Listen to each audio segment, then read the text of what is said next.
यदि हम इसको पॉजिटिव सेंस में ले तो हम तो हरि का मतलब ईश्वर, हम तो ईश्वर की औलाद होगी, तो बाकी लोग क्या शैतान की औलाद है?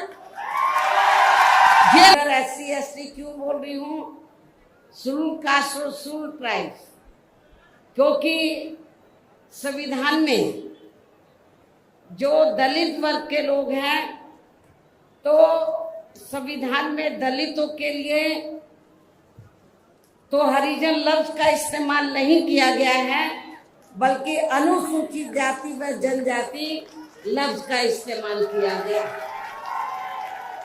मैं चाहूंगी इन लोगों के जो पूर्व स्टेट अध्यक्ष हैं, तो मेरे ख्याल वो भारतीय संविधान को जरूर स्टडी करें, पढ़ें और ये देखें कि अनुसूचित दलितों के लिए क्या लफ्ज इस्तेमाल किया गया है।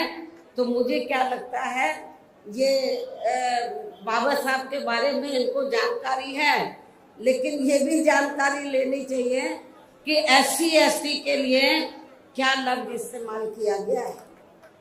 क्योंकि मुझे याद है सन 1977 में जब मैं वकालत की पढ़ाई कर रही थी, LLB फर्स्ट ईयर की स्टूडेंट थी, दिल्ली यूनिवर्सिटी से पढ़ रही थी।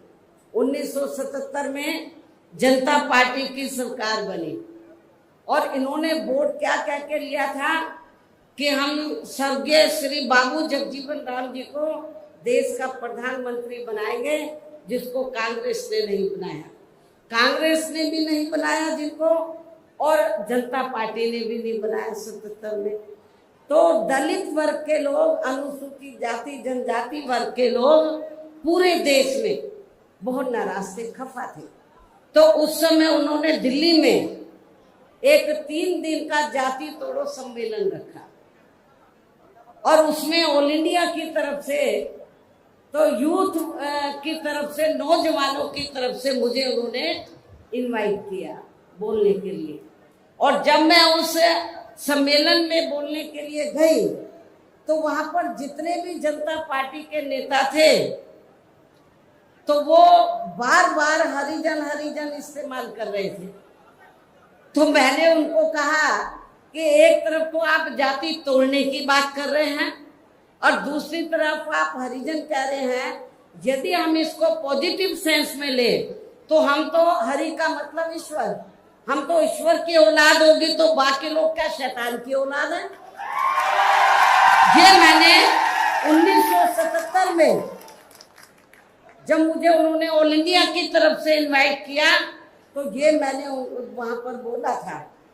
तो उधर ही जो जनता पार्टी के जो नेतागण लोग थे, उन्होंने माफी मांगी और कहा कि, मैंने बोला कि आपको आज सरकार संविधान से चलती है और संविधान के हिसाब से आप लोगों को जो वीकर सेक्शन के लोग हैं, तो उनको अनुसूचित जाति जनजाति और अन्य पिछड़ा वर्ग बोलना चाहिए, तो ये ज्यादा बेहतर होगा। उनको रियलाइज करना पड़ा और ये कहना पड़ा कि बहन जी जो बोल रही है वो सही बोल रही है।